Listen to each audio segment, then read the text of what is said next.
Hello and welcome to Count Me In. I'm Adam Larson, and today I'm joined by a distinguished guest, Ahmed Hassan, Head of Decision Support at Vodafone, Global Board Director, and Middle East Committee Chair at IMA. In this episode, we'll dive into how financial leaders are expanding their influence beyond traditional roles and embracing strategic, data-driven decision-making amidst global changes and technological advancements. Staying ahead of the curve and fostering continuous learning have been key to navigating the landscape of finance, a world now permeated by AI, automation, and the need for dynamic skill sets. So without further ado, let's welcome Ahmed to share his valuable insights with us here on Count Me In.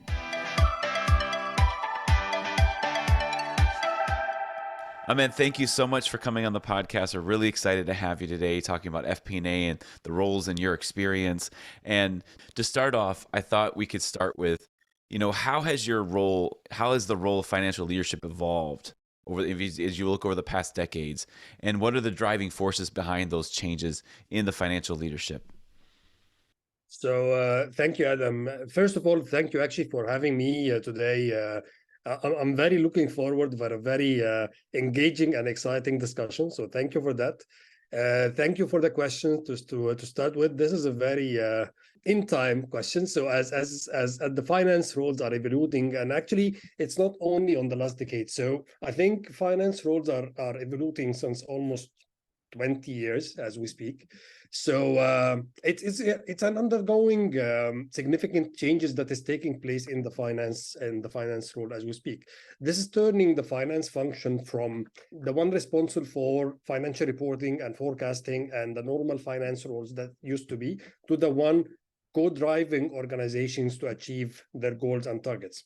So currently, finance leaders spend more than 50% of their time on value-adding business partnering activities rather than a typical finance department role and what they used to do a few years ago. So now we give more focus on casting a wider net for new efficiency opportunities as we go, boosting finance roles in managing data, strengthening decision-making process, through widespread adoption of data visualization and data analytics. So this is how we look into how we use that data that we have as we speak. It's mainly for putting a very, very solid ground into the decision making and driving business as we go. And the role of finance leadership is evolving as well as this is evolving. So the finance leadership has been influenced by several global forces as we speak. So definitely, with all what happened in the past few years in terms of COVID, where actually we will touch base a lot on the impact of COVID and how this evolved the overall changes that took place in organizations, and then zooming into finance in specific. And also all the changes that is taking place in the world, either from a geopolitical viewpoint, economical, and all other changes. So there are several global forces that is impacting the finance rule evolution, including the growth of digital technologies, all the changes that I just mentioned, the importance of sustainability, changing demographics, complexities that is taking place in the geopolitics, as I mentioned, and all the dependencies that is making transformation or structural transformation is a must in during these times. All these forces actually led to all the evolution that is taking place in the finance role and in the finance leadership role as a result as well. So this all led to a greater focus on collaboration and people-oriented leadership, as well as the need for managers to take important decisions with input from their teams based on a very, very robust data analytics that is generated from the finance functions. I think that's a really good overview in just kind of the evolution of the finance leadership and how the team is changing as the environment changes. And when you think about the environment changing and the term a lot of people use is business partner. And so, in order to do that transformation that you just talking about, you have to become that business partner. And so are there key strategies that people should consider when they're trying to, hey, I want to become that business partner. I don't think I'm there yet. What are some strategies that they can apply in their own roles so that they can make sure they're becoming that? Okay, so transitioning from which comes also as a result of what we mentioned, the evolution that took place in finance. So finance, as we speak, in different roles are business partners, and this is not only in a function that is named business partner or decision support in finance. I think this is across all finance roles. So this will take place in FP&A as an evolution of the role, definitely in all decision support roles and finance business partnering roles, in different areas of finance operations, treasury, tax, supply chain. So this is all different types of business partnering in finance. If we need to focus on what are the key skills or developments that the finance guy should adopt to be a business partner, we can start focusing on some points. So building a strategic engagement with the business. So this is a key thing that has to take place in a finance role. Building strong relationships with all stakeholders is fundamental to effective engagement with different business functions. Spending time to know your stakeholders, understanding their priorities, and be ready to challenge points they may not have considered, or maybe it's not a focal point for them, while actually it's something risky that you need to highlight. Ensuring that analysis and reporting provided is aligning to the key strategic directions that the stakeholders need to see, and not only what is accessible and meaningful to finance is specific. So it's that perfect merge between finance and all the other business requirements that is taking place. One other point actually that is key for finance people to develop is developing the strategic insight. So insightful analysis and reporting need to have relevance and impact to the business in general. This requires taking extra steps to look at the data beyond the routine reporting, to understand whether there are further questions to be explored and what are the resulting actions that might take place out of this. One other point that is key is communicating better through visualization. So data visualization is key whenever it comes to finance people. So visualization is very, very powerful. And it's a tool for communication for the complex information that you might have. So as I'm coming from a telecom industry, some of the terms and some of the projects that we work on are very technical. So some of them you need to illustrate them in a very nice visual way. So when you speak about the financials of such projects, when you speak about how network speaks with each other, when you speak about a new technology that you need to adopt and how you are business casing for this. So data visualization is key to make things simpler and to make it more adapting to the decision-making process that we have. So communicating through better visualizations is key. This will make the stakeholders understand and act on your insights in a more easier way. One last thing that I need to highlight is believing in change and sponsoring it, actually. So change is what we live as we speak. So in the last few years, we are doing nothing but change. So starting from all the economical changes that took place in the last years, moving through COVID, and then all the geopolitical changes that is taking place in the world, this is all demanding us to change. In case you are not sponsoring such change, this is something that will be an issue. So sponsoring change, being part of it is key. This is driving on the other side lots of changes technically and the way we do work. So all those changes has to be adopted. You need to believe in such change. You need to believe in what you do. You need to sponsor it and make it part of your normal daily life that you have. So being part of such changes, sponsoring, living it, is key. This makes us open actually always for new ideas and ways of working, and having this willingness to change and challenge the status quo of what we do currently and how can do it more efficient to serve all the future demand. So I think those are all key things that someone needs to develop to transition from a normal finance role to a business partner role. Well, and we can't talk about this transition without talking about the tools and the platforms that you need, because in order to be more efficient, in order to analyze data better, in order to do all these things, we need good tools. Yes. And so maybe we can just discuss a little bit about some of those tools. What are some tools that you use, that you support, that you think are help somebody as they're coming into this role to become that better business partner and to help guide their organization by making the best choices because they're using good tools?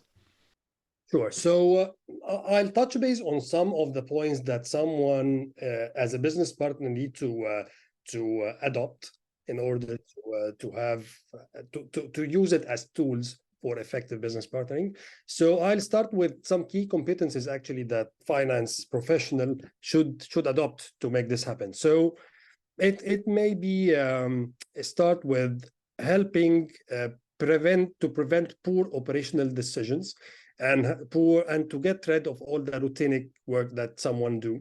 Understanding your business model and drivers is one key quality that a finance business partner need to put it as one key thing to for the business development and therefore their profession development, among with other competencies that includes the ability to understand the goals and the overarching strategies of the business and analyzing financial and non-financial information and present recommendations to support the decision-making process.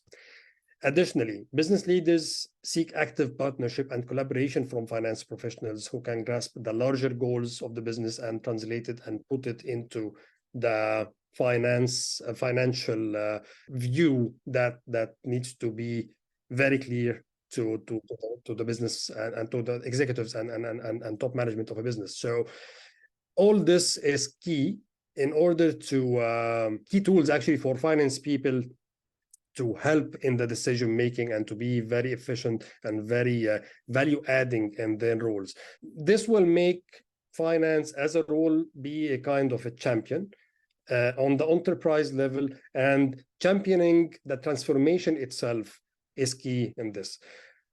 Also, finance professionals should focus on being very strategic strategists and catalysts, in addition to playing the roles of or the normal roles of finance that they do on a regular basis.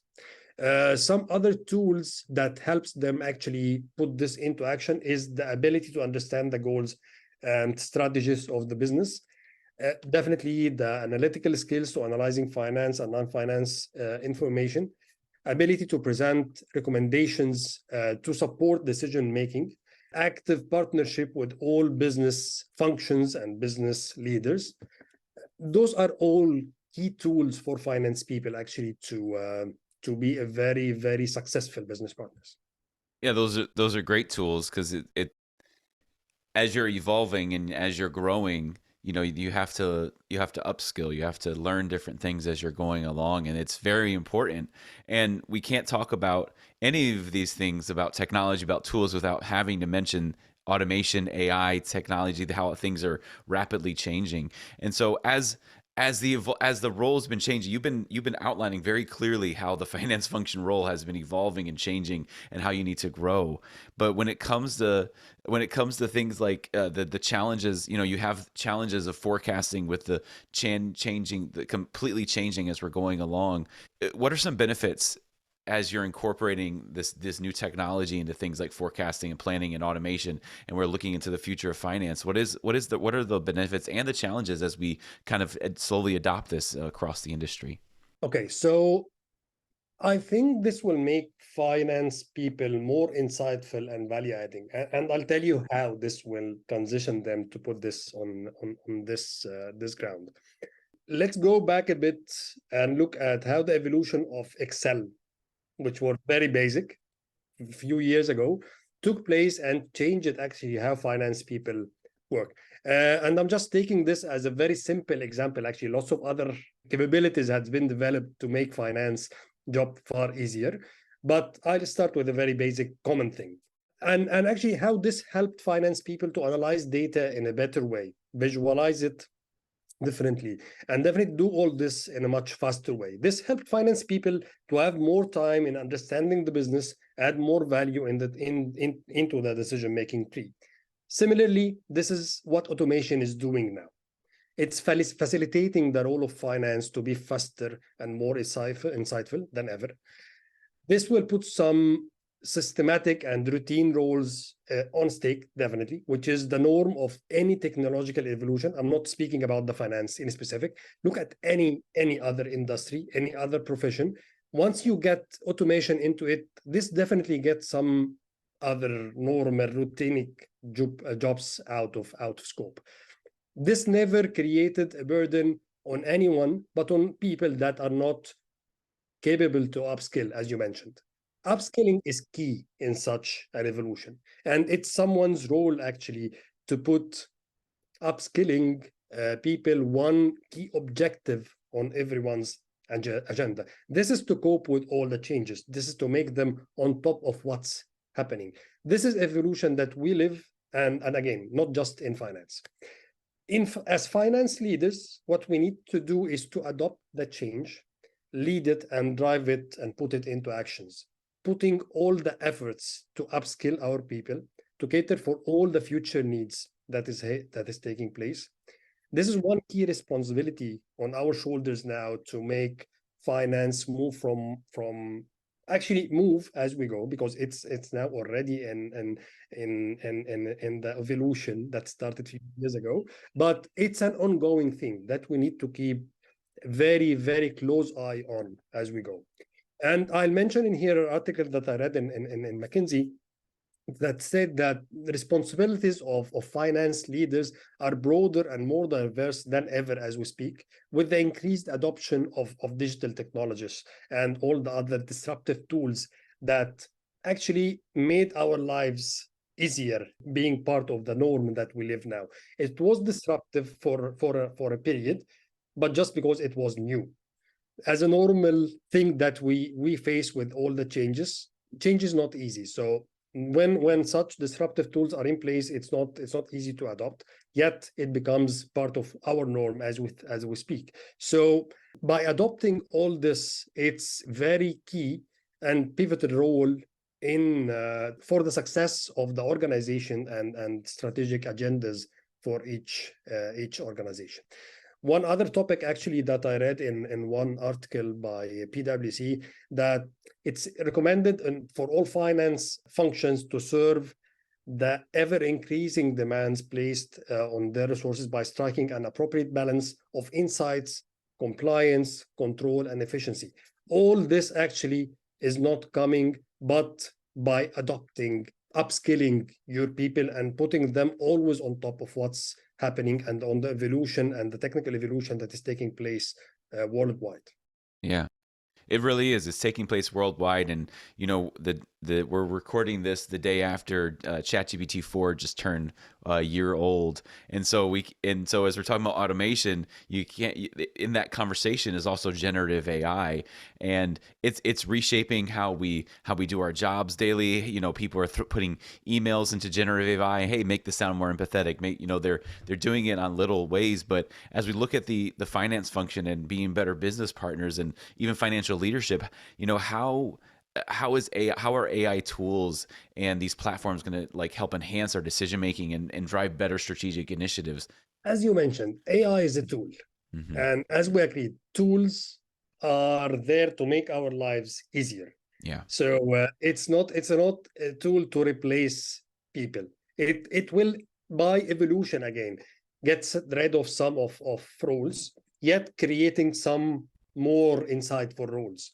And I'll give you a very simple scale on an accounts payable, for example, role in an organization. Accounts payable used to be almost few years, or something like 15 years, 20 years ago, a team of definitely dependent on the scale of organizations, but a team of something like 10 to 20 people. Yeah. I don't think that it's needed now to have all these people doing accounts payable, but you need them actually to do business partnering for different business functions. So the volume is never decreasing of the people that you need is still there. It's all about how you are utilizing people and how you are placing people where the value addition is needed. AI is a tool to make this happen. So let's agree on this as the starting point. Yes. So based on that, AI is, as I mentioned earlier, is just a part of something that started a year ago that is expected to balance that traditional things that we used to do and traditional responsibilities of finance into putting more time into to be part of the being a strategist and catalyst in the organization. AI can be applied in different sections in finance and even in non-finance finance functions. So I'll give some examples where AI is currently being used in revenue and customer value management propositions. Some people started exploring the use of AI in different various revenue enhancement and client experience functions as well and initiatives. This is all a current use of AI. When we go into forecasting and some of the finance roles that is in place, it's mainly helping them see things differently, analyze data from a different angle, giving them more insights, putting some risks and opportunities more visible to them. So again, it's an evolving tool that we are doing the best to get the best out of it to serve the purpose of business partnering and how finance people could be more value adding. Yet it is still in this arena. And as we go, I think our role is, again, to make people up to the latest on such technologies, to make them part of the change that will come out of this, to utilize the tool rather than to see it as a risk.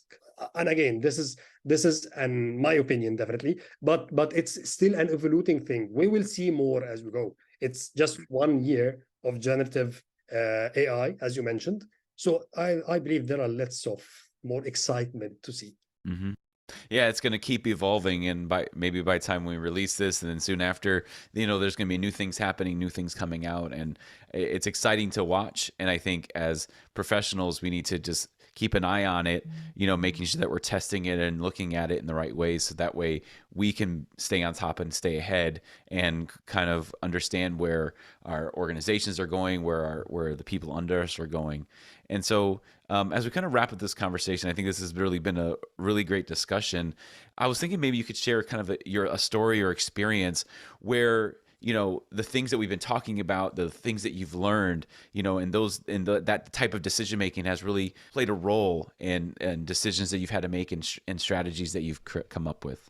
Okay, so I'll split the question into two parts. So the way that all the new technologies and all the new tools that we have helped in being more insightful, and the other thing is how ongoing learning and ongoing education and ongoing engagement with finance people and the finance professional environment can help in such a thing. And by that, I'll touch base a bit on how IMA is playing a pivotal role in such engagement between people. So starting with all the automation. So automation, again, gave us more time to be more value adding.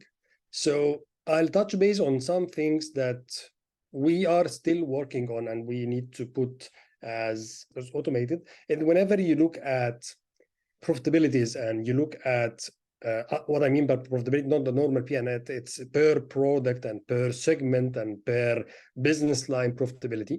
How would automation and having such a fast way to see how your business lines and revenue streams are generating profits, this definitely help and will always help a lot in a faster decision making tools in order to adopt for changes that might happen to a product, for example, as a result of the geopolitical changes that is taking place. As a part of the economic downturn, some products are not as profitable as it used to be. Some revenue streams, some industries actually are downscaling because of all what's happening. So having such a view, and by view I always link it to how fast you generate such a view on business performance, profitabilities, what's going right and what's going wrong, evaluating all the risks and opportunities. All such strategies needs to be on very visible and very fast to see in your decision making process. And again, automation and digitization helped a lot on that. Then going to how actually ongoing learning is helping on that. So I'll just mention quickly. So I'm a CMA since almost 2013. So this is almost 10 years ago. While actually I started volunteering with the IMA on different committees since almost 3 years. So from the COVID year. So splitting my experience with such an engagement tools with the finance people into two stages. The first one, when I was a member of the IMA, and actually how the ongoing learning that is being acquired through different webinars, different events, and interactions with finance people helped a lot actually of putting someone on always on top of what's happening in the profession. This is one key thing. Then moving to stage two, where I started volunteering with the IMA in different committees and serving on the IMA global board now. This shaped actually the way I look into our profession differently, because previously I was utilizing all the tools for my own development and my teams and my industrial development. When I took such a global view to look at how can we advance our profession, definitely I took a look from a different angle. So from a global angle covering all industries and all regions, that was key in my learnings currently and as we go, thinking how contribution could serve the finance profession globally, not only in a certain industry or a certain region, how this could make difference to people's career and professional development. This is something that I believe it's a very valuable thing to feel and a very great purpose to do for the profession. Also, this is helping me in understanding the latest on different new initiatives like ESG, sustainability, and how this links directly to our roles as finance people and finance leaders. And finally, actually, among the most valuable assets that I gained out of this is people, where you find you are in an unstoppable actually chain of learnings and knowledge acquisition that takes you into places you never imagined actually that you would go for. This is one key thing out of such collaboration between different people from different industries and different mindsets. And actually, as I'm a total believer that someone is never done learning, so this is one key thing that I always feel is ongoing and will never stop. Such engagement that is being created between finance people in within the IMA umbrella made this even more emphasized and achievable for me and for my finance colleagues from all over the world as we speak. And this is something that is taking place now on a daily basis. I think not even in a very frequent basis. We do this actually as we go in a very, very frequent manner. So this is one key thing that helped me in lots of my strategic views to what we do, helped me in my decision making process and the strategic formulation of what I'm doing and what I need to do for the future. Well, I think that's great, and learning a little bit about your story and your evolution. And I know that IMA, like as members, we appreciate you as a board member, and thank you so much for your service. And it's really great to be able to connect with folks who've had that experience. And I just really want to thank you for coming on the podcast. It's been really great getting to know you and hearing your insights, and I know that our audience will enjoy it. Thanks a lot, Adam. That was actually my pleasure and honor, and definitely a pleasure and honor to serve the IMA in such a view and such a place. Thank you for having me, and thanks again for the very exciting discussion that we had. This has been Count Me In, IMA's podcast, providing you with the latest perspectives of thought leaders from the accounting and finance profession. If you like what you heard and you'd like to be counted in for more relevant accounting and finance education, visit IMA's website at www.imanet.org.